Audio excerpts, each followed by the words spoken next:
Hi, I'm Brennan Spiegel. I am the Director of Health Services Research here at Cedars-Sinai in Los Angeles. And on behalf of our virtual reality research team, it's my pleasure to welcome you to what is now our fourth online webinar for our virtual medicine program here at Cedars-Sinai. If you want to listen to the previous webinars, you can go online, all of them on our website, and I'll show you more about how to access that shortly. So this has been a year unlike any other in recent human history. It's hard, frankly, to wrap our collective minds around what's happened over the past year. We've had patients who have suffered grievously. Those of us on the front lines managing COVID-19 in the clinical environments have never seen anything like what we've been through. Today, we're going to talk about a very small part of this pandemic, but important to this community, which is what is the role that virtual reality has been playing in helping to support our patients and doctors in getting through this year of COVID-19. And I think by the end of this webinar, you'll see that the opportunities are vast and that creative minds all around the world have been finding ways to use virtual reality in ways we frankly never had thought about before, nor ever had to think about until we were faced with this pandemic.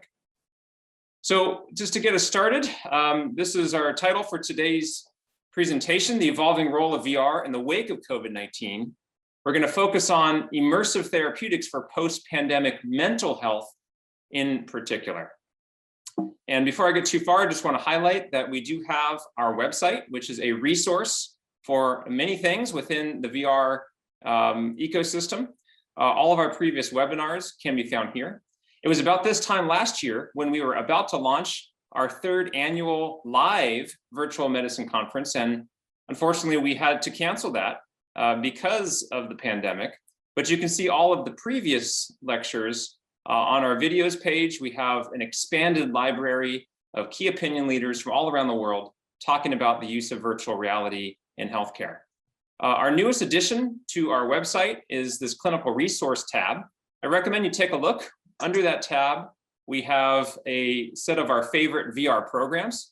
These are programs that we've either used with our patients or we recommend because of literature supporting many of these programs. So you can take a look at that. If you have any suggestions for additional programs that we should consider adding to our library, please let us know.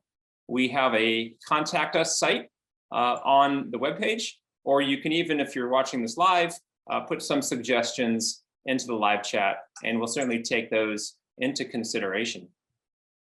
Just as a quick aside, at Cedars-Sinai, we have a graduate school, and we offer a master's degree in health delivery science. This is a program that I helped to establish and that I direct. I mention it here because we have an expanded accredited program, which includes didactics and hands-on learning in digital health, including in virtual reality. We have curriculum in informatics and in many different aspects of health delivery science. For many of you watching, this may be of interest. It is now an executive online program with a hybrid component. You can learn more on our website. And later today, for those of you watching this live, we'll have an open house at Cedars-Sinai, but online, and we'll put those notes into the chat for those of you that may be interested. So today we're going to hear from some outstanding investigators, clinicians, researchers who have been studying the role of VR for mental health applications, particularly as it pertains to COVID-19. And we'll hear first from Ross OBrien, who will talk about the Grenfell Tower tragedy. Many of you may have heard about this when it occurred, a terrible fire in an apartment complex in London. And Ross and his team deployed virtual reality to help manage the fallout, the mental health fallout from this tragedy. And he'll talk to us a bit about what he did in that example and what we can learn from it in the context of COVID-19. We're then going to hear from Sarah Hill and Jeff Tarrant from Helium, who will speak about how they've been using VR and AR to combine physiologic parameters to drive mental health and wellness opportunities. So very excited to hear from them. And then we're going to have an outstanding panel discussion with the folks listed there, who have all been using virtual reality in different aspects of mental health and mental health clinical practice, and I will introduce them in a little bit. So without further ado, I'm going to get started with my part of the presentation, which is the year in review. If we look back at this year, what is the role of virtual reality and what role and roles has VR played in managing COVID-19, both among our patients and among providers? About this time last year, Dan Moyo wrote this article in Moby Health News entitled, "Despite some hiccups, COVID-19 is VR's time to shine." And what he highlighted in this article was, now that we've been forced to go increasingly virtual in our care of patients, VR seems to fill a need that other audiovisual medium or media are unable to fill. And he talks about that in this very useful article, which is still worth going back and taking a look at. And part of this emergence of VR in the context of COVID-19 has also been driven by the tremendous distribution and success in sales of VR headsets. The Oculus Quest 2 in particular has proven to be 5 times more popular than its predecessor. And on the right, you can see that software sales trends have gone up and up in 2020 and are going up in 2021. So more and more you're seeing VR headsets in prime time commercials on TV, seeing more people buying them primarily for gaming and entertainment. But also with the explosion of these headsets, we now have the opportunity to push out immersive therapeutic software to these headsets, which are now being sold by the millions. So it was about this time last year when this really instructive graphic was developed by Victor Sang, who's a physician. And at that time, he predicted that there would be 4 major waves of the pandemic. The first is just the immediate mortality and morbidity from COVID-19. And then there would be this post-ICU recovery tail. Then there would be an impact on resource utilization and restrictions of urgent non-COVID conditions. Finally, well, not finally, but the third wave is an impact of interrupted care on chronic conditions. And then finally, the fourth wave of mental illness and psychic trauma. And unfortunately, we have matriculated through these waves, and we certainly find ourselves now dealing with the mental health fallout of this pandemic. Now, I also want to add another wave not shown here, which has been a collateral wave on training our physicians and clinicians. There have been tremendous challenges to allow training physicians to learn their craft, to do hands-on procedures, to interview patients during this time of complete tumult across the world, but particularly in healthcare. So what I want to point out in this talk is that virtual reality has opportunities both in the immediate environment of COVID-19 and the post-ICU recovery, in the third wave, the fourth wave, and this collateral wave. And today I'll talk about a few examples from each of these. So let's start with this first wave of immediate care of COVID-19 in the hospital, in the ICU. How can virtual reality be useful here? And I want to show a couple examples. The first from Imperial College in London. This was a very interesting use of mixed reality using the HoloLens 2 MR headset for protecting healthcare workers during the COVID-19 pandemic. And the issue here, particularly early on when we didn't have enough personal protective equipment and masks, was how can we minimize the exposure time of doctors to patients with COVID-19? And this curious group in England came up with this idea where rather than sending the entire team of doctors into every patient room, they would send one doctor, typically the attending physician, you can see in panel A, who would go in with PPE on and would interview the patient, in this case with a HoloLens to a mixed reality headset. And in another room, the rest of the team would monitor through the eyes of the clinician who's in the room. They could also help that clinician by pulling up images that are relevant. For example, in this case, a chest x-ray or an image of a specialist or a consultant who can be in the room with the clinician who's physically there. So the whole team is able to be there, and they're able to help that clinician be even more efficient by pulling up the right information at the right time for that doctor, and hopefully reducing the amount of time the doctor is in the room. What this team did is they examined the impact of this program on a few outcomes, including in this case in panel A, the time exposed per day. And you can see that there was a tremendous reduction, almost a 2-hour reduction per day in the post-HoloLens period versus the pre-HoloLens period for time in the room of patients with COVID-19.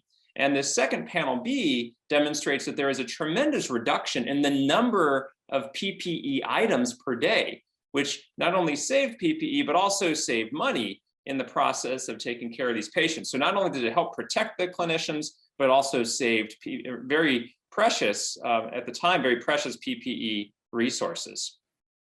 This is another example now looking at post-ICU recovery, very interesting ICU program that was developed in virtual reality to help with psychological recovery after ICU treatment for COVID-19, a study from Erasmus Medical Center in the Netherlands. And what these investigators did is they designed a specific VR intervention that demonstrated the sequence of events that patients went through when they were admitted to the ICU. And you can see some of these pictures on the right, where from the patient's perspective, you can see yourself being rolled down a hallway in a gurney, learning about what happened to you when you were intubated, mechanically ventilated, and some information about COVID and how it spreads.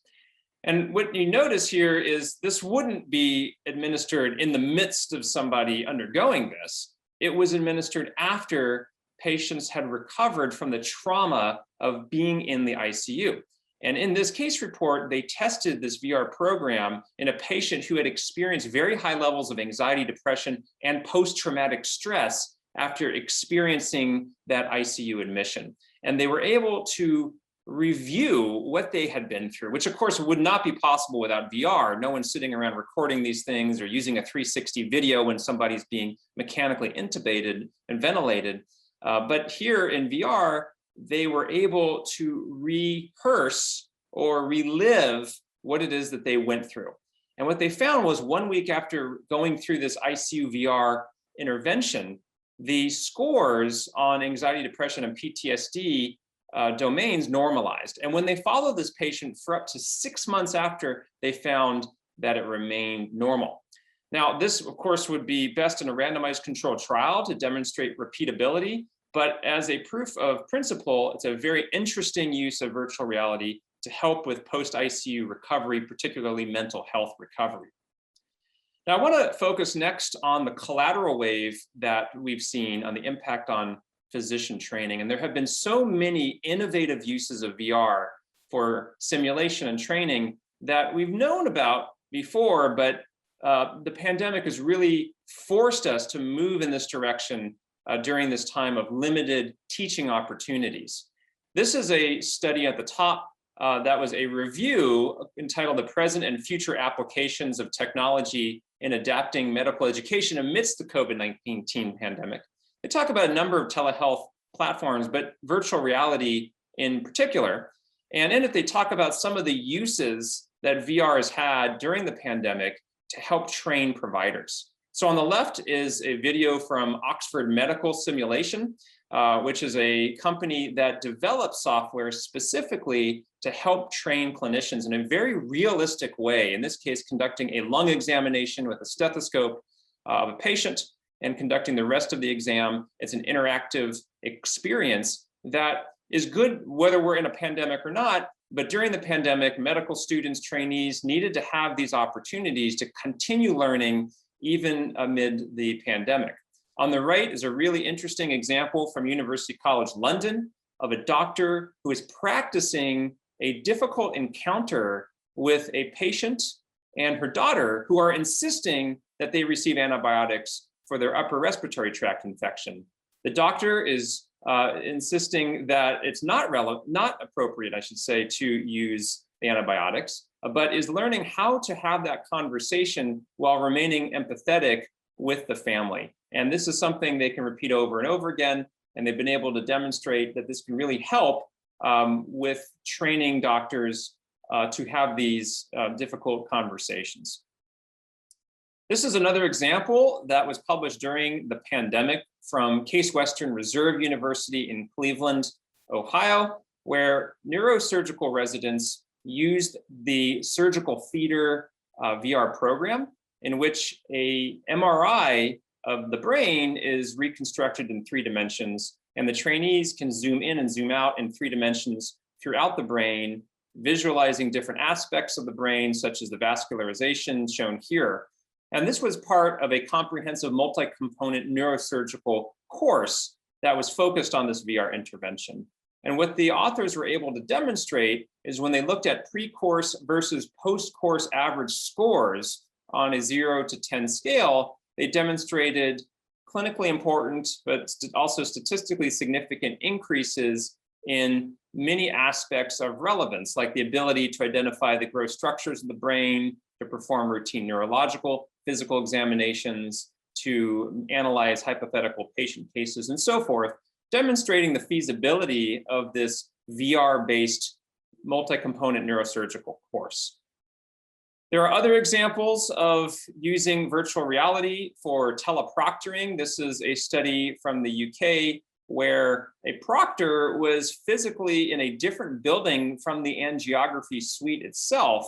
And this was conducted during the COVID-19 pandemic. You can see in these different images the performance of the procedure while the physician is wearing a mixed reality headset by Magic Leap, and the information is being beamed over to another building where the trainees are able to communicate with the clinician and backwards and forwards, again, providing another opportunity to use, in this case, MR to help bridge these gaps, not just during COVID-19, but in the future as well.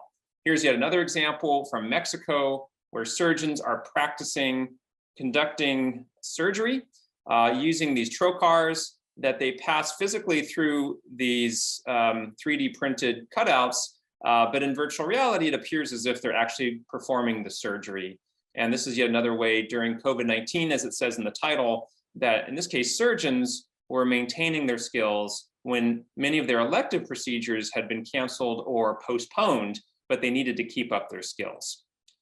So if we move on now to the next wave, I'd like to talk about examples where virtual reality is being used to help with the interrupted care of people with non-COVID conditions. And I'd like to start with this important new study that was published in people with chronic lower back pain. What's notable about this study is it was completely remote. The patients were all remotely recruited, and they received their headsets in the mail. They did not need to come in to a hospital or come in to see a provider. Instead, they just received the intervention at home for home-based treatment of their chronic lower back pain using an 8-week self-administered behavioral skills-based VR program.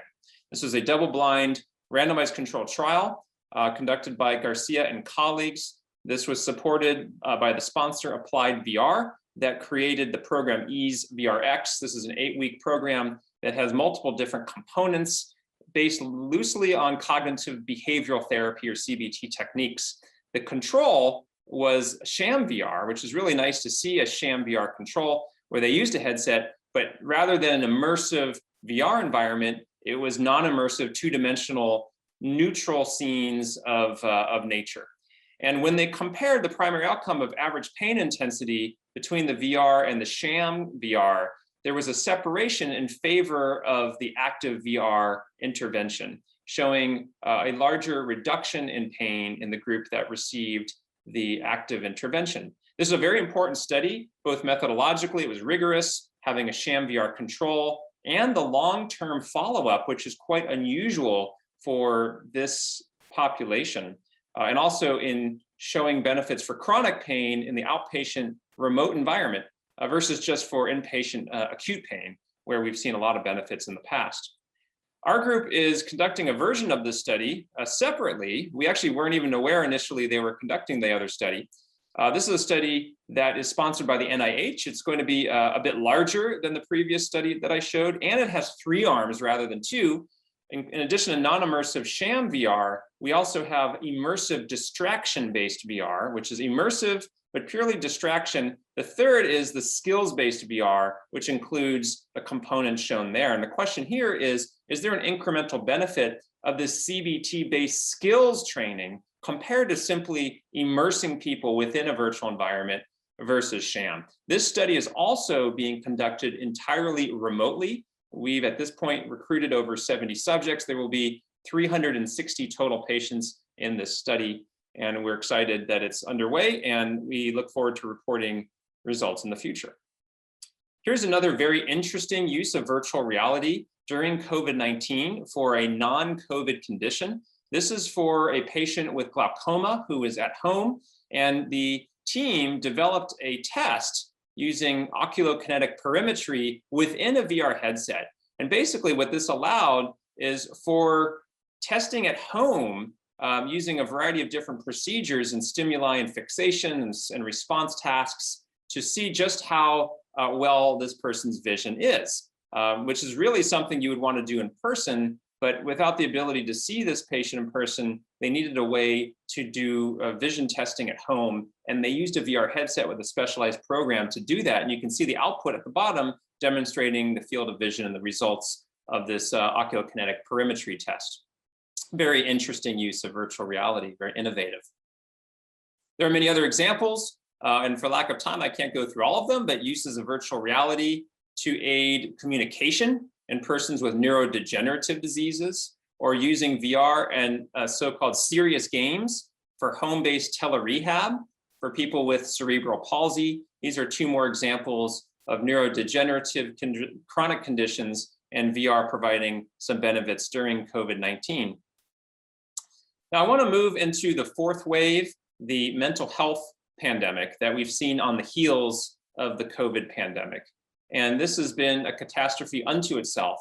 What role does VR have here? Here are some headlines showing, for example, that VR can have a positive psychological impact during lockdown.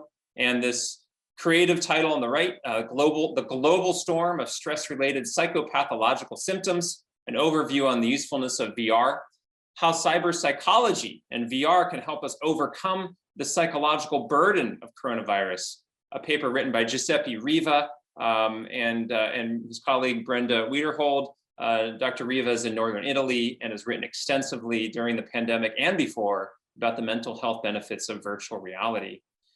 This is a survey that has examined how therapists have made the switch to telepsychology during the COVID-19 pandemic. And what you're looking at here is the use of telepsychology before versus during COVID across different types of therapists. And across the board, you see that therapists have widely adopted the use of telemedicine platforms or telepsychology platforms and believe that it has been really safe and effective. What I want to highlight, though, from this survey as well is when they looked at what type of platform was used, across the board, you saw generally increases, but right here is where virtual reality sits. And unfortunately, very few people in the survey were using virtual reality either before or during COVID-19, indicating an opportunity for expansion. And you can see that here in the title, virtual reality telepsychology may be next, but not yet there. Later today during this webinar, we'll hear more about how VR is actually being used in telepsychology and in psychology in general, and hear some arguments for why that should be expanding over time. Now, this is an example where VR was used not just for general anxiety, generalized anxiety, but anxiety due to fear of COVID-19 in particular. Very interesting virtual reality exposure therapy paradigm for people fearful of COVID itself during the height of the pandemic, a study from China. And what you're looking at in this table is different VR scenarios that they modeled. There was a coronavirus situation, sort of a trigger, and some exposure factor. For example, you're in a room and you touch a door handle and you're worried about touching this door handle in this public room and worried that it may have a virus on it, or you're in a subway station and on the platform and somebody is coughing nearby. And the idea here is it's going to be difficult for many people to avoid some of these situations. So rather than sort of panic, maybe you have to wear a mask and take all the public health measures, but find a way to practice getting through these experiences without panicking. And this is a general approach for any type of exposure therapy. But in this study, the investigator Zhang and colleagues reported clinically important benefits across objective psychometric scores for people who had this fear of COVID-19, who had a reduced fear after going through this VR exposure therapy program. Here are some other examples of VR. In this case, this idea of virtual tourism. The idea here in both of these papers is that people have been quarantined, not able to travel. They may have a bucket list of places they want to go, places they want to see. And here with virtual reality, people have the opportunity to explore those locations. And in these two very interesting and sophisticated studies, they did sophisticated analyses to understand just how effective are these VR programs and what is their mechanism of action. And if you're interested in these topics, here are two papers looking at this idea of VR tourism in the context of COVID-19. Of course, another very important use of VR is with older populations, older adults who have been especially affected by these prolonged quarantines. And these are two studies looking at VR. At the top, VR exercise is a coping strategy for older adults. And on the bottom, breaking social isolation amidst COVID-19, a viewpoint on improving access to technology in long-term care facilities. And this picture from Forbes highlights that we're seeing more and more older adults using virtual reality, often for therapeutic benefits, for example, in long-term care facilities and nursing homes, to help engage seniors in their own mental well-being in ways that are not as easy to achieve with other types of technology. The last thing I want to point out is, of course, we need to clean these headsets. We always needed to, but it's especially important in the midst of a pandemic with heightened awareness around cleaning protocols. This is the technique that we use. We use germicidal wipes followed by alcohol-based lens wipes for the lenses. And then we use the UV light box, although there's been some controversy over the last year for frankly kind of silly reasons about whether UV light works or doesn't work. UV light certainly does work for COVID-19, and this is the clean box solution that is specifically designed for VR headsets. We do use that, and as an added layer of security, maybe unnecessary, but we do it anyway. We, after all that, quarantine the headsets for 3 days before we let anyone use it. And then what we've done is we print this out and we provide information to the user about exactly how the headset was cleaned, so they feel comfortable and can understand the steps that the headset has gone through before they use the headset that they've been given. Now, I just want to take a step back and end with this quote from Chris Milk, a VR innovator, who says, VR connects humans to other humans in a profound way that I've never seen before in any other form of media, and it can change people's perception of each other. And that's how I think VR has the potential to actually change the world. And you think about this comment in the context of the year that we've been through. And it's a year that in a way has brought us all closer together, has brought the world closer together. And we've had to think about not just ourselves as an individual, but as populations, to think about one another, to empathize with one another, and to empathize with ourselves as well. And what we've learned today so far is that VR can play a small role in helping to bring ourselves closer to ourselves, closer to others, to understand the plight of others, to support the plight of others in the context of this pandemic, of this natural catastrophe, the likes of which we've never seen for generations. So with that, I'll end and just highlight one other update from the year in review, and that's I published this book called VRX, How Virtual Therapeutics Will Revolutionize Medicine. I'm so grateful to everyone who has read the book and provided such supportive feedback. As an author, it's really gratifying to hear. I was really pleased when Wired Magazine included VRX in their list of top 8 science books from 2020. If you're interested in reading VRX, you can get it on Amazon or on the Basic Books website, or really wherever books are sold. It's an exploration of not just virtual reality, the technology, but what does VR teach us about our own consciousness? What does it teach us about the way the brain and the body are connected? How does it teach us to empathize with ourselves and with others? What does it teach us about the boundaries of neuroscience and psychology and clinical medicine? That's what VRX is about, and I hope you have an opportunity to take a look. So with that, I'd like to move on to our next speaker, Ross OBrien, who is a digital innovation lead in the NHS in England. And as I mentioned earlier, we will be hearing about his experiences managing the fallout from the Grenfell Tower tragedy and how he and the NHS used virtual reality to engage the community after this catastrophe and what we can learn from his experiences in the context of COVID-19. So without further ado, I'd like to introduce Ross OBrien, who is speaking to us from London, England. Thanks so much, Ross, for being with us today. Thank you, Dr. Spiegel. My name is Ross OBrien. I'm here in London, UK, talking to you today about the Grenfell Tower tragedy and how the NHS used VR to engage the community post-catastrophe and what we can learn for COVID-19. My role is I'm the Associate Director of Innovation and Technology in a NHS trust in central and northwest London. So my role 3 or 4 years ago was leading primary care mental health services, and I had an interest in virtual reality.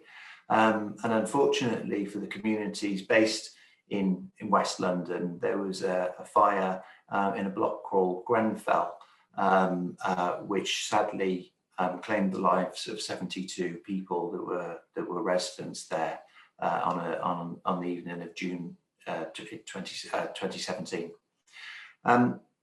We, as the NHS, responded by offering trauma, bereavement, and mental health services, but we found that we were in a situation whereby people had a fear of authority and a fear of statutory agencies, of which the NHS is one. So we had real difficulties in reaching out to the community and getting them to access our services that we were providing. So we knew we had to do something different. We knew we had to offer some kind of a solution that would break down that barrier between the service provision and service providers and the community that were affected. And we thought this might be an opportunity to use virtual reality. So here in the photo, you can see us out on Portobello Market, which is virtually within the shadow of the tower. And the thing that we did differently was normally we would go out with maybe a poster, a giveaway pen, a squeezy stress ball or something like that. And often when we did that and tried to bring people into the services, we would find they simply didn't engage. With VR and taking VR headsets out into the community, we found that people engaged in a really tremendous way with us. Not only did they want to talk to us about what we were doing with the VR, but then when the subject turned to Grenfell and bereavement and loss and trauma, they carried on talking. And we knew that there was something special around that interaction, something special around using VR in order to be able to engage the community. So we carried on and we started to use virtual reality as an initial screening tool to start the conversation and then to go into a conversation about people's mental health. And we found there were huge patient benefits. So we noticed there was an increase in access to psychological therapy services. There was an increase in awareness of them. We also, some of our preconceived ideas about who might access the service if we use VR as a kind of hook to bring people in was also incorrect. So we found that more older adults were accessing services than expected. We found that people from across ethnicities and communities were accessing services, so people of Black, minority, ethnic, Asian ethnicities. And we also found that just as many men were accessing services as women, which is brilliant considering in the UK services there's twice as many women accessing services as men. And critically for us, we found that shared experience re-established trust for us. Now, one of the key things that we wanted to do was also get the staff to buy into what we were doing. And so we were really, really keen that the staff also benefited from VR wellbeing interventions. We made sure that each staff member that was going to work with us and be involved took a headset home themselves, tried health and wellbeing apps themselves, tried gaming apps themselves, just basically kind of really got used to VR and bought into it for themselves in order that they could engage with patients. And then the next step for us, because we hadn't developed our own resources to go out and engage the community, was to actually start to develop our own set of mindfulness apps, or a series of mindfulness pieces. Here you can see a gentleman called Les Ferdinand. In the UK, we would call him a football captain. In the US, I'm guessing you're going to call him a soccer star.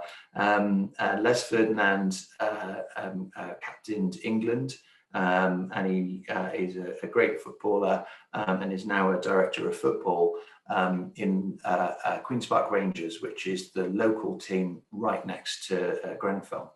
So we found that involving him, who's a man of colour, a man, and someone from the local community was really, really important.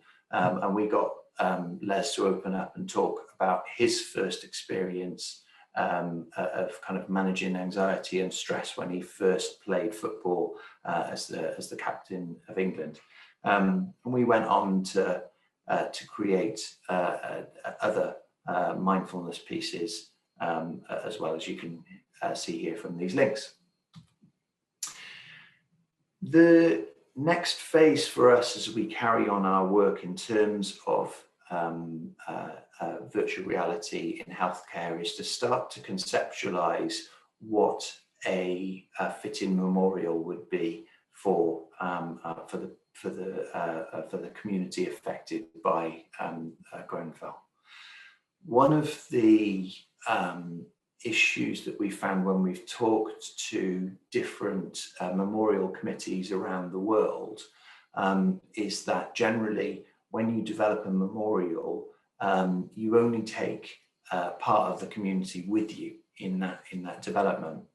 And one of the things we've already seen in West London when we're talking about the memorial is that it's not only a really difficult and traumatic a thing to kind of consider and conceive of, but it already causes splits in the community. It already causes difficulties with people and how they kind of own that space and what might be there. So one of the things that we're looking at actively at the moment, and we hope to start fundraising for this year, is the ability to use VR to actually involve all of the community in being able to create their own fitting memorial, or to conceptualize what that area will look like in the future.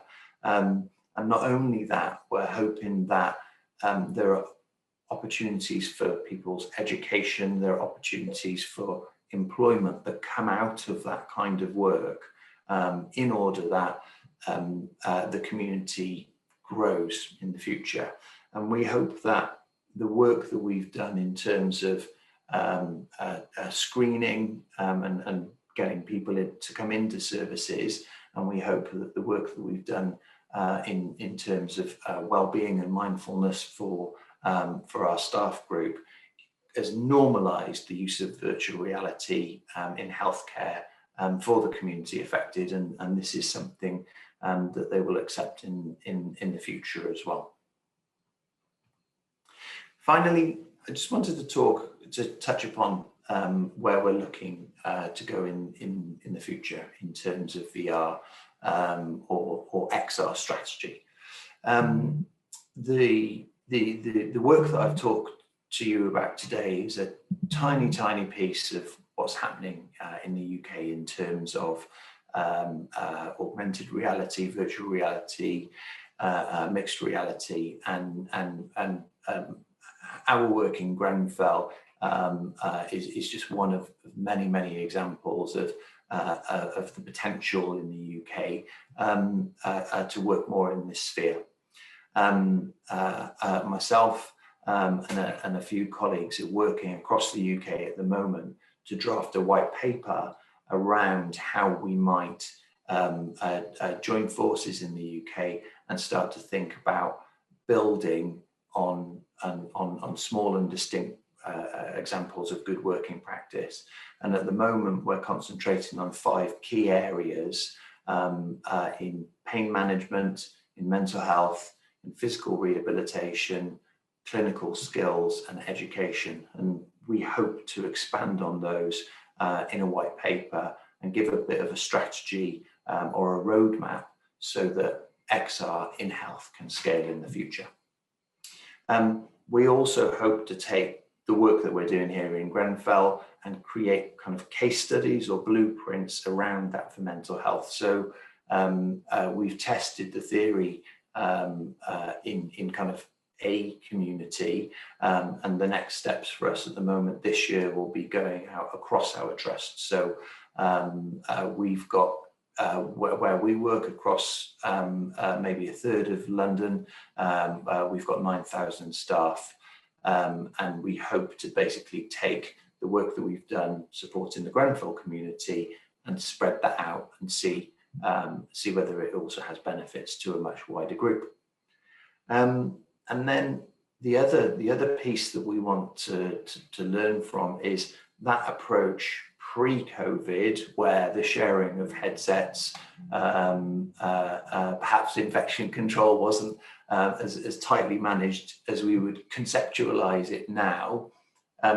We want to try that again. So as people become more open to trying VR for the first time and are able to kind of be out and about in the community, if we're able to do it in a way that's safe and adheres to infection control, we want to do that. Equally, if we're able to offer VR wellbeing experiences for staff on a one-to-one basis, we've seen pre-COVID that's really helpful. And now in healthcare, obviously the strain is put on frontline workers. We want to make sure that as well as counselling or psychological therapy services, VR and VR wellbeing is also an option for staff, and also something that shows systematic benefit that we'd be able to scale up across a large staff group. So that's me. Thank you very much for listening to my talk today, and I hope you enjoy the rest of the day. If you want to get in touch, here's some of my details. Okay, thank you, Dr. Spiegel. Well, thank you, Ross, very much for that really interesting presentation. There's so much to glean from what you just shared with us.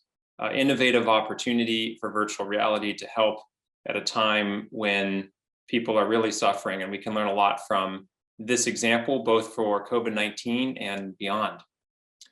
So I'd like to move to our next presentation. We're next going to be hearing from Sarah Hill and Jeff Tarrant. Sarah is the CEO of Helium, a very innovative company that is using virtual reality to help support mental health and well-being, and combining virtual reality with neurotechnologies like EEG and other biodata. And Sarah will be presenting with Jeff, who is a licensed psychologist who is focused on neurofeedback. He is the author of a book entitled meditation interventions to rewire the brain. And he is also the chief science officer for Helium. And he'll be talking about some of the latest research and findings, combining virtual reality with neurofeedback to help support mental health. So without further ado, Sarah and Jeff, take it away. Great. Thank you so much, Dr. Spiegel, and certainly appreciate your thought leadership in the industry. Hi, I'm Sarah Hill, alongside Dr. Jeff Tarrant, Chief Scientist of Helium. I'm the CEO of Helium, and today we'll be talking about exarceuticals for mental health and the peer-reviewed research that's out there. Specifically, we're looking at 4 peer-reviewed studies. So, going forward, I want to talk a little bit about what we've been studying over the last several years. This is Crystal. She uses virtual reality to try to help her escape her stress, as this is the Stress Olympics right now, and not everyone has trained for it. So what we'll be talking about in the next few minutes is about biometrically controlled virtual and augmented reality. You notice that firefly is going up and down in the screen. And Dr. Tarrant, as well as others, have looked a lot at how this particular feedback is changing physiology. Chronic stress right now is a mental health emergency. This is the Stress Olympics, and not everyone has trained for it. And the issue with that is, how can you control that stress if you can't see it? And so we've been looking at how these exarceuticals, these biometrically driven pieces of digital media, are able to not only impact brain patterns and heart rate, but allow the user to trick their brain into thinking that they're somewhere else. So if you look at these experiences, that glowing dot that you see in the center of the screen, that's the high beta, or the stress reaction in your brain, and your mind are actually powering these experiences. So as you quiet your mind, these orbs of light will move through you. And what it's doing is teaching the user to self-regulate their brain patterns, become more self-aware of their brain patterns, and then also create a stored memory of these beautiful nature-based escapes of moving out of the darkness and into the light. And you don't need virtual reality goggles. Some of the research that Dr. Tarrant will be talking about in a moment are using augmented reality. So the ability to open up a magic portal in your living room, walk through that portal or teleport through that portal, click on another beautiful magical kingdom, and you can be instantly transported someplace else just on your mobile device. You're able to move your mobile device right and left, and it's as if you're in a virtual reality video that's just on your mobile device, but yet it doesn't require virtual reality goggles. You also get some data for these experiences, that you can track your own brain patterns over time, your alpha, your beta, your theta, and your gamma. And so with that, I'll hand that over to Dr. Tarrant to talk about the studies that have been published in Frontiers in Psychology, Journal of Neuroregulation, as well as the Scholarly Journal of Behavioral Science, and more. Jeff is also, in addition to the Chief Science Officer for Helium, he's the director of the Neuromeditation Institute in Eugene, Oregon. Jeff, take it away. Yeah, thanks, Sarah. So really what I wanted to do was give kind of a high-level overview of some of the research we've been doing over the last few years.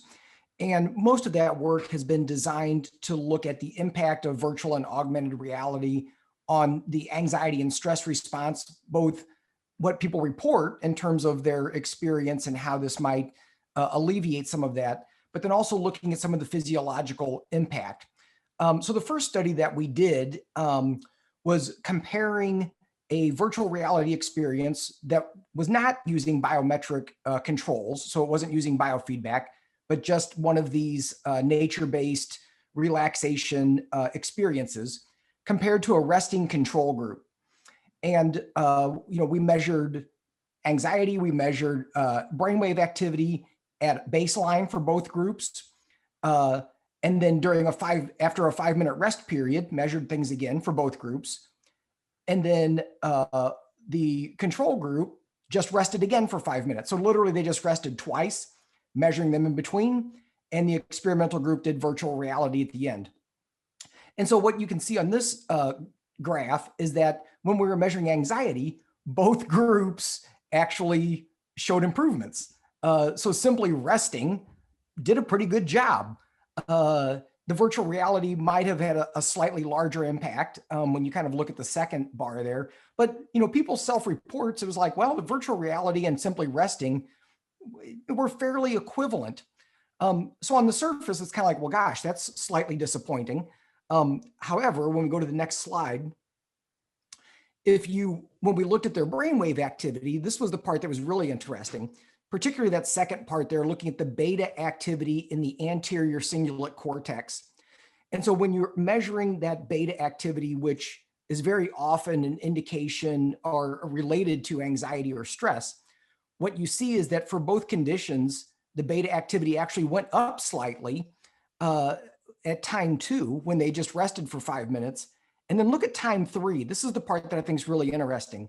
As the virtual reality group dropped dramatically, it was statistically significant, whereas the control group just kind of stayed the same.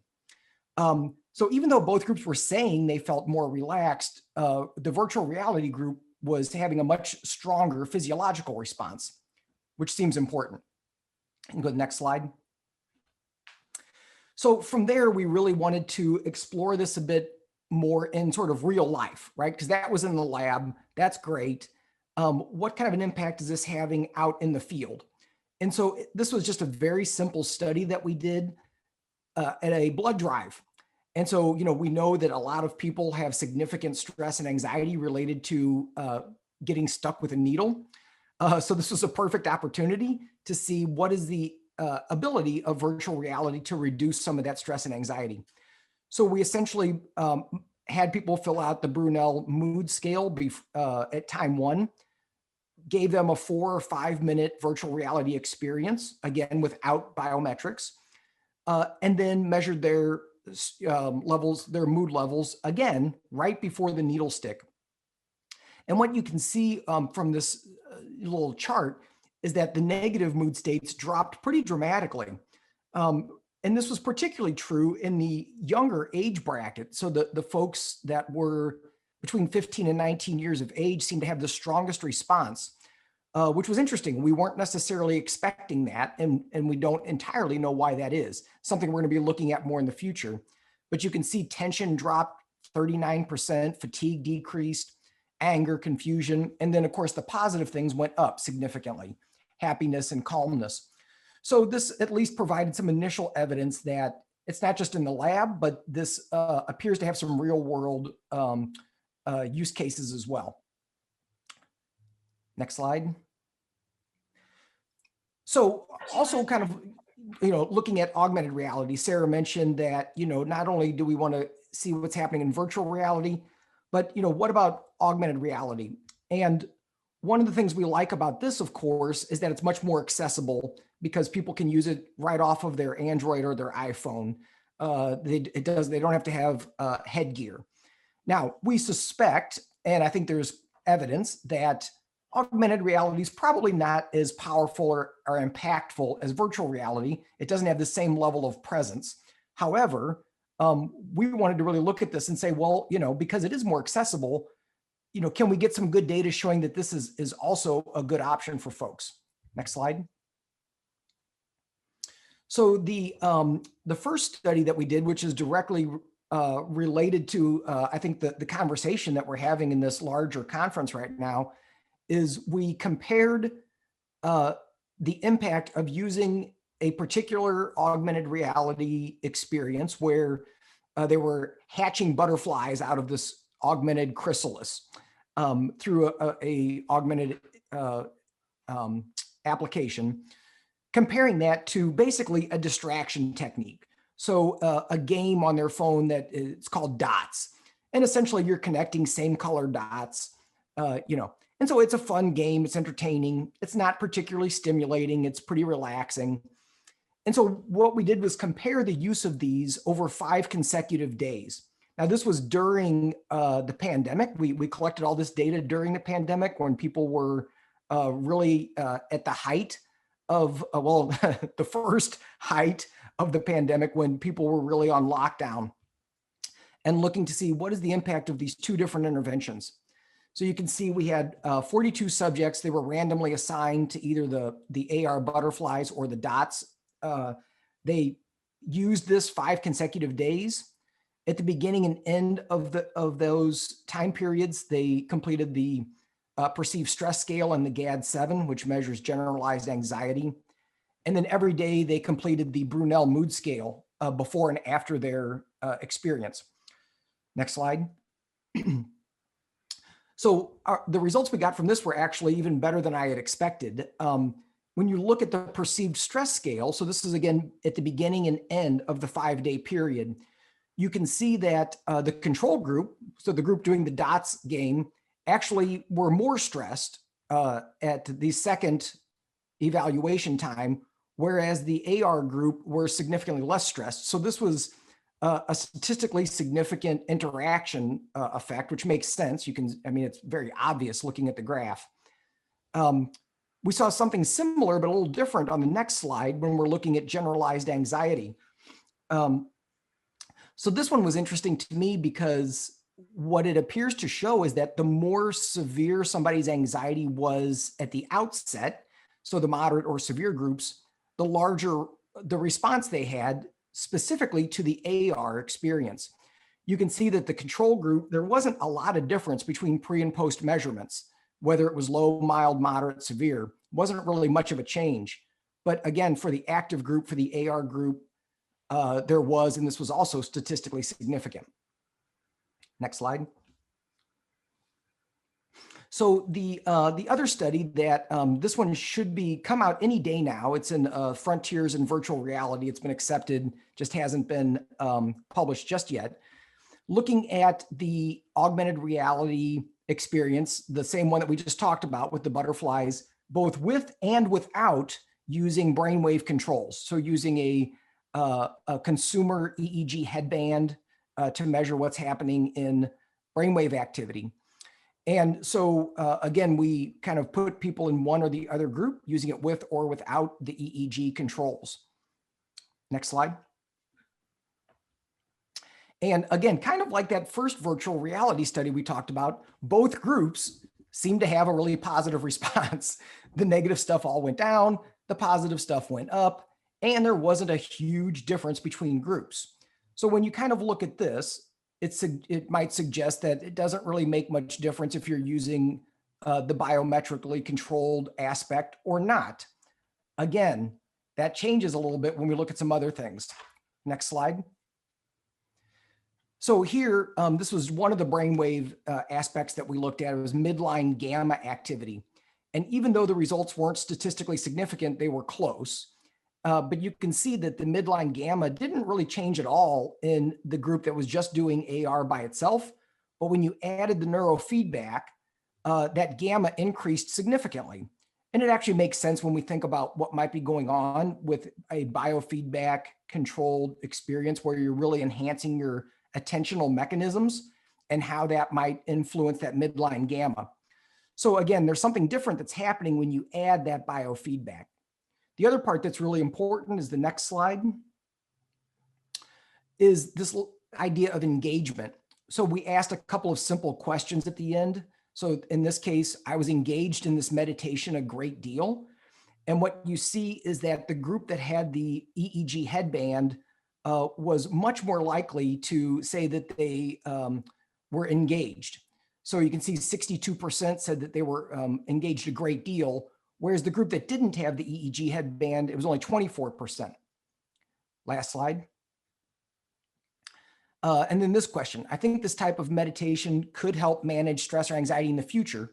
Again, when you look at the group that had the EEG controls versus not, very large difference between the groups.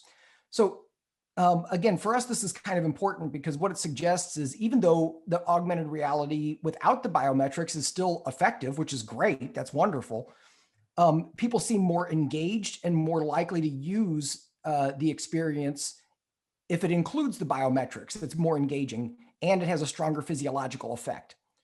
So we got more research coming, but this is a quick summary of what we've got at the moment. Sarah, back to you. Great, Jeff. Thanks a lot. So just to wrap up here, we're always looking for research partners, always looking for new ways to learn how virtual and augmented reality can be used to increase human performance or for the self-management of anxiety. You can read and look through all of the studies that we've done, both published and non-published, on our science page by going to tryhelium.com/science. And for Sarah Hill and Dr. Jeff Tarrant, thank you for letting us share about our research. And it's allowed us to discover that our thoughts do have power to control things, not only in the virtual world, but in the real world as well. Well, thank you, Sarah and Jeff, for that fascinating overview of neurofeedback. It gives us lots of ideas for how we can combine virtual reality with biosensors to sort of supercharge our abilities to engage patients with virtual reality and really thinking about it as a truly immersive therapeutic. So next, I'd like to introduce our last session for this webinar, our panel discussion with Dr. Omer Liron, Nanea Reeves, Aaron Bogdansky, and Howard Gurr. This is an outstanding group to hear from. Dr. Liron is going to be our moderator. Dr. Liron, up until just very recently, has been at UCLA, but we're very proud to announce that he is moving to join us here at Cedars-Sinai very soon to oversee our clinical virtual reality program. And we'll be talking more about this new clinical VR program in our next webinar in the fall. But he'll be moderating along with Nanea Reeves, who is the CEO of Trip, a very innovative VR company using virtual reality to improve mental health, to achieve cognitive flow. It's a really outstanding app that I personally use, and I'm really pleased that Nanea is with us today. Aaron Bogdansky is with us as well. She is a clinician who has been using virtual reality in her practice. She is the CEO of TheraVR, which is an innovative company using a virtual reality platform for telepsychology. And I mentioned earlier in my opening talk that we're still not seeing a lot of uptake of telepsychology in VR, but if Aaron has anything to say about it, that's going to change. So we'll hear what she has to say. And finally, Dr. Howard Gurr, who is a clinician in Long Island. He's a licensed clinical psychologist who runs a group that has been using virtual reality in clinical practice for many years, long before COVID-19. And he'll talk about his experiences using VR for a variety of use cases. So I'll kick it over to you, Omer. Take it away. Okay, well, hello, everyone.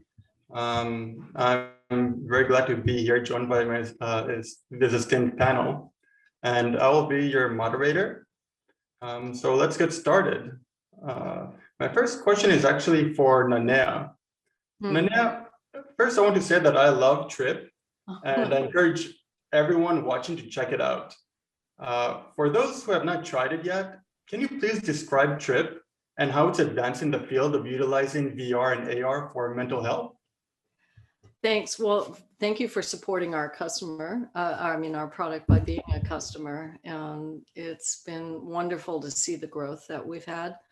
I think to describe Trip, we would be somewhere in between meditation and psychedelics, using VR to create a container of psychological safety and using some awe-inspiring mechanisms to visualize breath, get you connected to yourself, and give you an experience that you can't normally have in the real world. So we're not as much focused on simulated world environments with our product offering. It's more about, giving you a place to allow a deeper connection to the present moment. And our catalog offering is evolving into AR experiences as well. I just demonstrated our first offering that is going to be available next month on the Nreal glasses that will have AR and VR modes. They have this VR cover, which is kind of cool, to give you both modes. But for us in the mental health arena, we do have several clinical studies up and running. We just found out that we were approved with our collaboration with SoberGrid for phase 2 funding from the NIH for substance use disorder, which is especially meaningful to me. But really, we see our primary focus right now on consumer as a wellness offering, and we're learning. And then our research initiatives are supporting our product strategy for future therapeutic offerings. Yeah, wow, okay. Well, thank you for that, and congratulations on phase 2. Yeah, you can really, using your product, you can really feel the love that went into developing it. Oh, thank you. And one thing I'll pause after this. What we've found is that the love we get back from the community using it has really been very motivating, but we're also seeing an emergence of content creators that want to contribute to creating sort of beneficial creative content, whether it's audio or different soundscapes, worldscapes. So I think you'll see us expand into community content creation in a way that can have its own beneficial properties, because you get a sense of feeling like you are doing something good with your own expression. Oh, okay. Well, I'm looking forward to hearing more about that. Thank you. But Erin, although I haven't been able to try it personally yet, from the videos I've seen online, Thera looks like an incredibly useful tool for therapists. And as a clinical therapist yourself, when did you decide and what motivated you to launch Thera? So it's kind of a long story. I actually dabbled in VR prior to my work at Fremont Hospital. I had been working and following the research of Dr. Walter Greenleaf and Dr. Skip Rizzo.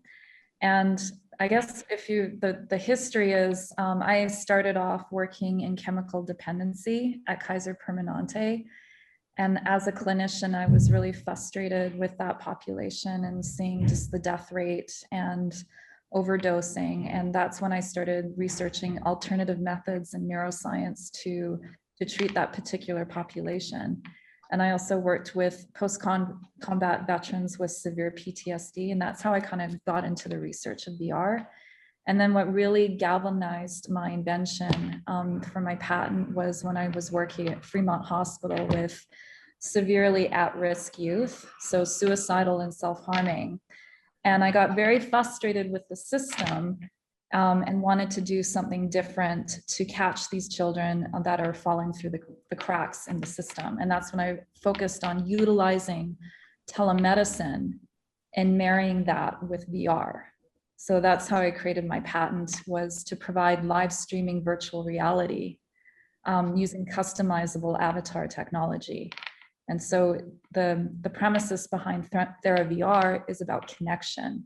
It's to reduce loneliness. It's about actually connecting with your provider. And yeah, we don't have a lot of video content, but if you experience it, it's pretty basic. It's 7 different environments, and I call them safe spaces. And you go in there and you meet your doctor, and your doctor is customizable. So I'll give you a case example. I use this with my own patients, and my patient, she's a child. She'll tell me what she wants me to look like, and it gives just that level of patina of what's called patient empowerment. And my goal with my patent is to allow patients that are at risk or maybe are adversive to actually seeking therapy, that this is a platform for them to feel more comfortable because they can customize their avatar. And right now, what's super exciting is now that avatar technology can do what's called full facial capture. So say, for example, we can actually take a picture of you and actually make an avatar of you. And so that's an option within the platform. But the gist of it is allowing a patient to meet with their provider in VR. So it's more telemedicine than it is like a digital therapeutic. Sure, and telemedicine is getting very popular these days. Mm-hmm. And it's the syndrome right now of Zoom fatigue. It's not working. Clinicians like myself, we're kind of frustrated with it because a lot of patients they're using 6-7 hours of Zooming, especially children that have been homeschooled, and it's actually hurting them. And so this is an alternative. It's like, well, how about you see me as an avatar? You know, and not just that, we can go into a different space where you're not confined in a chair. And so the VR is actually, it's translational on all devices. So the headset's not required. That's the other bonus, is that a lot of people don't have access to a headset, you know, so that we created our technology to be translational for anybody. So you can use this on your phone, on your desktop computer. But like Manea, we use Oculus One. But we're also integrating onto all the headset technologies like Pico and Vive and HTC. Okay, yeah, we'll get more into that. But I want to ask you, Howie. I understand that you were interested in VR for many years, and you were early to incorporate the technology into your practice. Can you please share your journey with us and what you learned along the way? Yeah, so I was interested in VR about 21 years ago. And it was also, by the way, it was Skip Rizzo who caught me because I was reading his stuff on using virtual environments with kids, specifically for ADD assessment, evaluation, and treatment.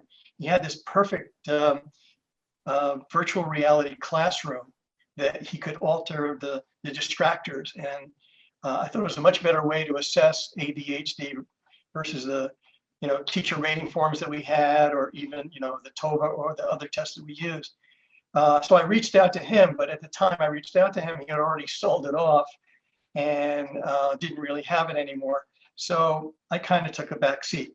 And then somewhere along the line, maybe 5 or 6 years later, I decided maybe I could use VR for public speaking anxiety. And I specifically wanted to use it for executives who had public speaking anxiety, and I wanted to be portable. I didn't want to have them come to me, I wanted to go to them. And at the time, the only game in town was a company in Georgia, and their equipment, the processing demands were so intense that nothing could work on a portable platform like a laptop. So again, I got put on hold. And then about 2015, I was at a conference on technology and private practice. And the presenter just kind of threw out casually this idea about this company, Sios in Barcelona, that had this platform using the Samsung Gear VR and a Samsung phone to provide the processing power for VR. And that was it. I just kind of fell into it at that point. So I had them come over, they demoed the program for me, and I've been using it ever since. Interestingly enough, once COVID-19 hit, my virtual reality practice died because nobody was coming to see me, and they didn't want to put on a head-mounted display that was in my office, no matter how well I cleaned it. And I didn't want that, to tell you the truth. So Sios actually came out with a new version that allowed me to use virtual reality remotely. So I still see my patients, they're in their home, they're using their phone, they use an iPhone or an Android phone, a cheap head-mounted display, and I am now controlling their virtual environment from my office. So I now have picked up my virtual reality practice. So it makes virtual reality, it gives that additional arm, so to speak, to allow virtual reality to be extended into other people's homes and not getting stuck with having to be in an office. Yeah, it's great that how technology actually can bring us closer together in this kind of times. When people can come to your office, they can still have your presence in the same room. Correct. Yeah. All right, then. So, Yeah, and I now use a virtual platform like Doxy or something like that. I could see them. They're in their head-mounted display. I could watch their body physically and talk to them and address them, and they could address me back. And they're also now wearing their virtual reality headset. yeah, and then when you get to use Aaron's technology and actually have an avatar that looks like you, it's even going a step beyond. that'd be great. Yeah. Okay. And Nanya, Erin mentioned that her technology works in VR, but also on 2D screens. Mhm. And I believe that chip is only for VR. And Right now, yeah, we have we just recently launched on PlayStation VR. So with that and the Oculus Quest, we're really on the two largest platforms as far as install base. Mhm. And we'll see our mobile companion app is going to expand into having content as well that will be incorporating spatial audio in very unique ways, as well as accompanying visualizations that are in 2D as well as AR. We're very accomplished mobile app developers. That's where I started my tech career, really, after doing web coding. But mobile app design, game design. And so we're excited about being able to reach more people. The way that we were thinking about it is more about transition from one mode to the other. So if in VR you're doing a sleep experience that might be drifting you off, you can take the headset off at the end and then continue on with audio that's more supported and targeted to get you. Same thing with focus. While you're working, you can transition to different ways of engaging with different elements of our experiences. So it's not just the verticality of VR versus AR versus, mobile. I think that we are on the verge of a massive transition of computing moving from the hand to the head. And so it's really about just more, we're thinking of it as reality layering, and you can get opt into deeper levels of immersion as needed, and based on what kind of mode you're capable of being in. Right now, to think of them discretely, like this is VR, this is AR, it's more like when I was a kid, I had a Walkman, a Game Boy, a Texas Instruments scientific calculator, a Canon, camera, digital camera, and it all came together into one device. I think we'll see the same thing happen with the head. Yeah, I 100% agree. I think that's why Microsoft refers to it as mixed reality. Right. One thing. Yeah, and layered reality. I think Apple's calling it simulated reality, but we're not totally focused on simulation, so I find that a little restrictive. Yeah. And so this is why the focus on consumer devices that are readily available are really important to us to really create that footprint so we can have the biggest impact.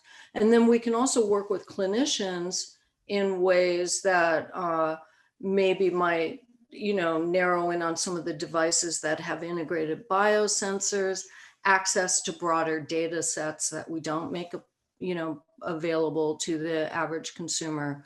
And so you'll see our offering kind of start to get a little more focus for those use cases. Mm-hmm.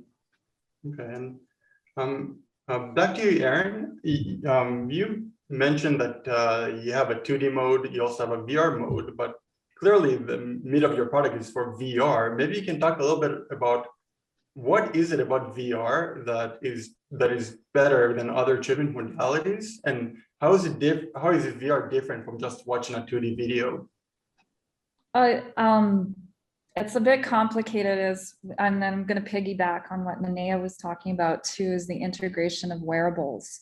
So like my product is really, it's very, very clinical. So like the premises of the VR, as opposed to just video, is that working with 6 degrees of freedom, which is the behavioral activation, that's what we call it in psychology, is like having that experience of actually having a second body and actually working with what's called the mind body like therapy. So a lot of what we carry up here, we carry in our body. And so it's different than video. VR is a neurological, cognitive, physiological, behavioral instrument.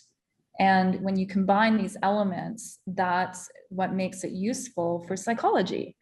And then with our clinical trials right now, what we're going to see is exactly what Nanea was talking about, is how we merge and integrate with, I guess what you call them, wearables, or biometric instruments, so that consumers or patients that are using this remotely in home, we're working with other telemedicine companies for striving for what's called home hospitalization, which our goals are to not force a patient to, they don't always necessarily have to go to a clinic.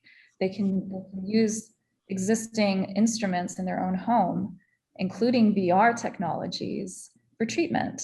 And so it's completely different from video, meaning that and I know my friends, Sarah Hill and Jeff Tarrant spoke, they created a product called Helium. It's very similar. They integrate heart rate variability into VR. So there's a purpose behind it, both clinically and then also with the sensory information that happens when you're using VR. And TheraVR is the same. As we right now are what the product's going to look like is not just social VR, but you'll actually, the clinicians like Dr. Gurr would be able to see the heart rate variability of this patient. And say, for example, I'm treating, like I have a patient right now that's severely traumatized, childhood trauma. I can take and capture her CNS using HRV pre and post session. And then when she is going into VR with me, I can see a clinical change taking that reading pre and post session. And that's what allows it to be evidence-based. So that's why it's different than video, because you have all of these different elements that are being captured in VR. Mm-hmm. Yeah, I think also there's something to say about the sense of presence. You actually being there as opposed to watching it on a TV, you get an emotional connection. Mm-hmm. Mm-hmm. The headset technology, of course, like I said, is the 6 degrees of freedom. But when I'm using this and this is basically based on market need, right? Because of COVID, you have hundreds of thousands of children that are getting homeschooled, and they're on their tablets or they're on their desktop computers. We'll give them a different experience of having that 2D experience.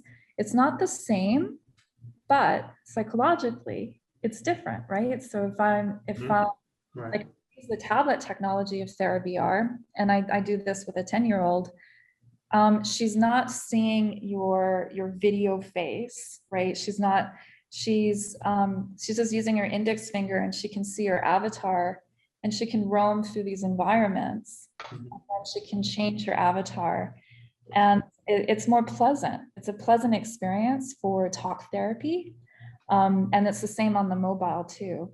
Again, it's not as clinically as effective, but it's an alternative to, over zooming. Sure. Okay. Howie, I'm sure that you see different results of people using VR for phobias versus just trying to simulate the experience on the screen. Yeah. So maybe you can and also enlighten us of what you think VR is different. Well, piggybacking off what Aaron just said, I think there's also some real strong research that VR alters brain functioning, and due to the concept of neuroplasticity, VR actually changes neural pathways that 2D does not affect at all. So the data is that the 6 degree freedom kind of experience by overexposure does change the neural pathways in the brain. So in regard to my treatment, in the old days before VR, if I had somebody who had a fear of flying, essentially what we had to do in the beginning was have them sit in the office and use their imagination to kind of try to put themselves in a virtual plane in their head. Now, the problem with that is that anyone who has a phobic reaction to something is going to do everything they possibly can to avoid it. Mm-hmm. And so it's very hard for people to hold on to an image that they're actually phobic and anxious about. And so we would have to do that for the longest period of time to get them more comfortable. And then ultimately, what you had to do is either, take them on a plane, or get them to the point where they took a trip, and where people had a fear of driving. You had to get in the car with them and drive eventually to get them to the point where you could talk them through the process. So what we found was most people would avoid those circumstances and drop out of therapy. So dropout rates were pretty high, avoidance was pretty high, and VR took a lot of that away. So now they don't have to rely on their imagination. I'm providing them with the imagery, and their brain automatically gets kind of hijacked a bit into the VR environment. And it's a little bit more fun. They have a little bit more control, because at worst case scenario, if they're really anxious, they just take the head-mounted display off, they're out. So they feel like they have control, they feel like it's fun. And what I find is with virtual reality, I can get somebody to the point where they're fairly successful dealing with their phobias within 10 sessions. And that can't happen in traditional therapy. And my classic example really is this woman who came to me from Colorado. I'm again on Long Island, and she called me out from Colorado and said, I need to handle my fear of flying. I have to fly now for work, and I have like 8 flights ahead of me, and I haven't flown in years. And I try to get her to find somebody in between me and her. I said, it's got to be somebody who's doing this closer to you. And she said, no, I'm coming. And I said, okay. So she came out. I saw her for like 4 sessions back to back in 2 days, and sent her back to Colorado. And she's been flying ever since. Now, did she go back on a plane? No, she drove back. Because she drove here. She drove back, and I kept track of her. She had like 57 flights subsequently from that point. Wow. And the only flight that she had trouble with was a flight that she had. She said, I got very anxious. I said, okay, let's go over exactly what you did. And interestingly enough, I went here and went here. Then I went to Starbucks and got a double espresso. And I went, okay, stop. There's your mistake. I said, the caffeine set you off. I said, don't have caffeine before you fly, and let's see what happens. And she's not had a problem since. So what do you think about the study of the passive exposure therapy, where they're not picking up the visual stimuli, but it's more on the amygdala part of the brain? I think there was a study that used VR for the spider phobia, but it was a passive subconscious. I'm sorry, I don't know that. I don't know that. Yeah, it seemed like a really innovative approach to exposure therapy that mitigates some of the potential for re-traumatizing. Yeah, that is the problem with, it's been my concern about people treating themselves at home with phobias, because I'm always concerned about them inadvertently re-traumatizing themselves. Right. And so when you do it under clinical supervision, you take the necessary small steps to get to the point where you need to. And by watching people, I can see what's going on with their body and their breathing and determine whether they're in trouble or not. I can't get heart rate variability from a distance yet. So I have to rely on subjective units of distress scales, but it works very well. And by watching them, I can see where they're making their mistakes, or where their body is kind of, betraying them, so to speak.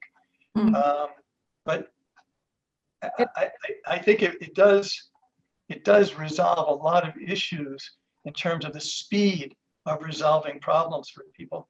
And I'm just not sure why enough clinicians aren't picking it up, because it makes so much clinical sense to me to be able to handle these.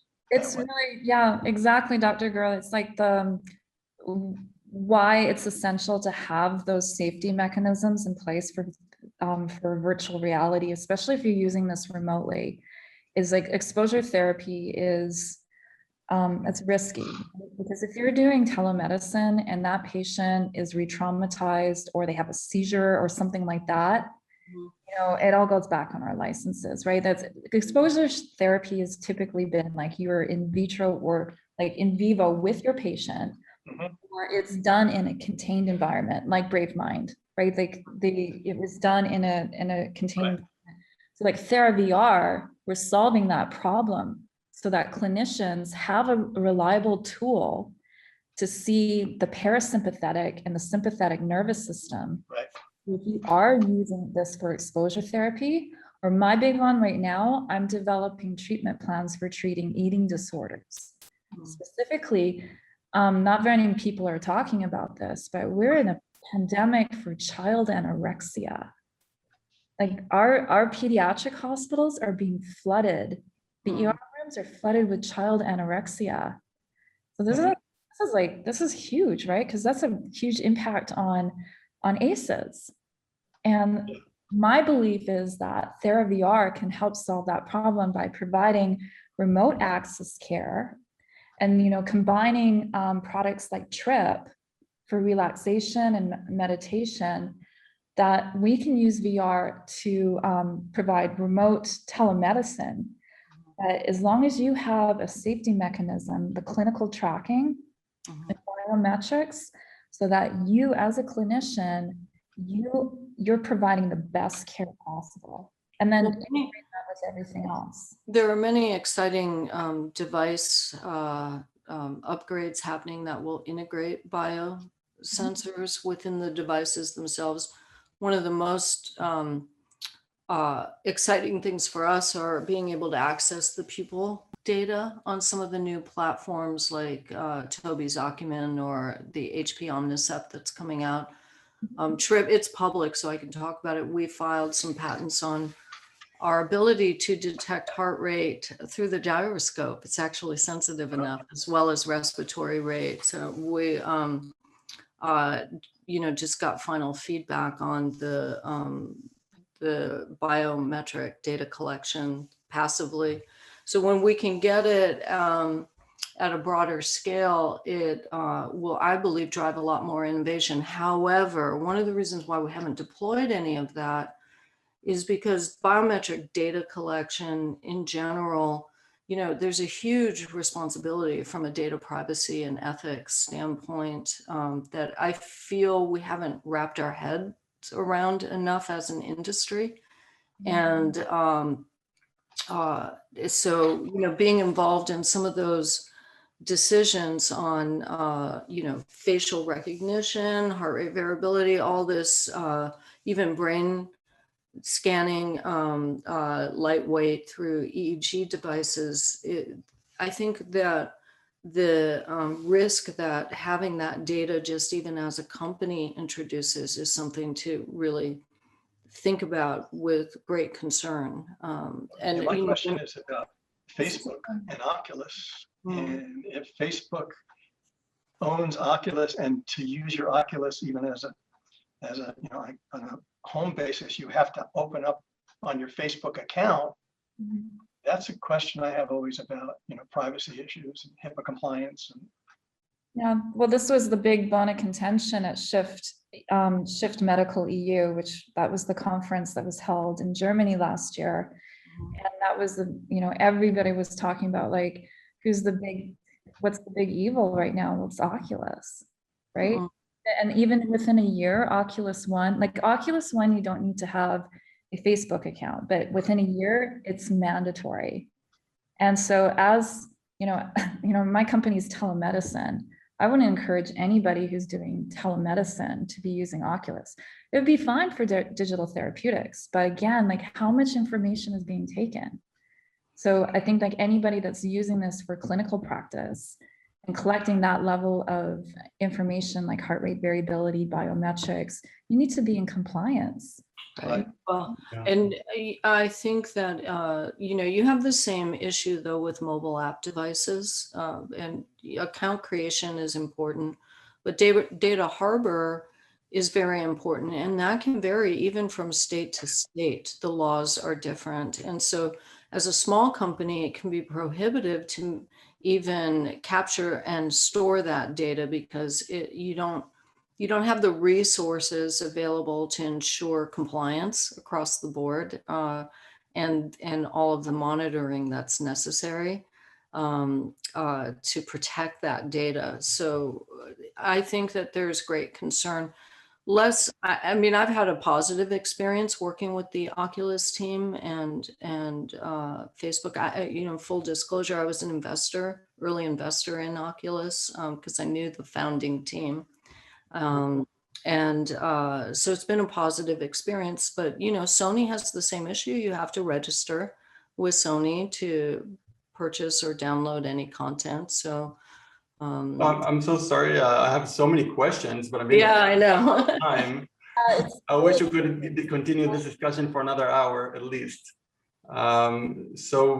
Just very briefly, if people want to hear more about your work, how do they find you online? Nanea? I can be found at Nanea, N-A-N-E-A, on Twitter. I'm very responsive. And then also you can email support@trip.com, access through our website, and we respond to every email that comes in. So thank you. We'd love to hear from you. Erin? You can go to our website, which is theravr.io, and or you can email us at admin@theravr.io. Okay, good. And Howie? So we're at drsgur.com. It's DRSGURR.com. And there's one section of that that's all due to virtual reality. So you can find me there. Well, thank you so much, everyone, for your time. I'm now going to send it back to Dr. Spiegel. So thank you, Omer. Thank you. Thank you. Bye. Bye-bye. Well, thank you, Omer, and thank you to all our panelists for that illuminating discussion about the use of VR in clinical practice for mental health and its role in COVID-19. This brings us to the end of today's webinar. I hope you've learned a lot. I know that I have. As we've gone through these examples, we've seen all of the opportunities that are emerging for virtual reality as a training program for clinicians, but also as a support tool for mental health in the era of COVID-19, and as we see the mental health fallout from this human catastrophe that we've been through.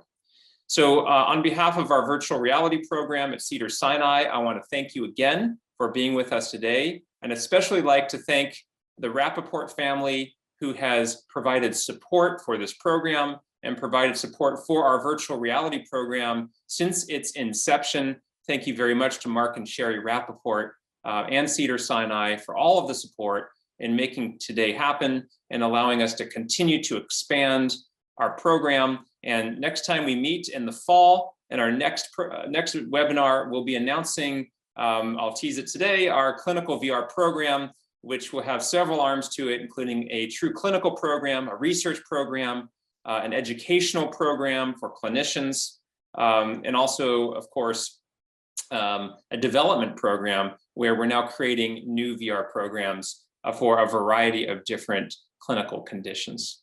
So thank you very much. And again, on behalf of our VR program at Cedars-Sinai, I thank you for joining us, and have a great day and be well.